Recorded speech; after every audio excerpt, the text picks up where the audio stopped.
सेना तैयार कर ली थी। समय परवान चढ़ा। झांसी उम्र के साथ साथ ताकत में भी बहुत ज्यादा बढ़ चुकी थी।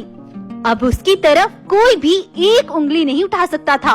उसकी सेना और उसके चर्चे बड़ी दूर दूर तक फैले हुए थे।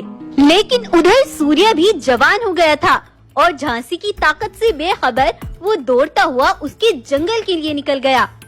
महाराज सूर्य, आप उससे नहीं टकरा सकते। आपको उसकी ताकत का अंदाजा भी नहीं है। वो हमारी नस्लें बर्बाद कर देगी।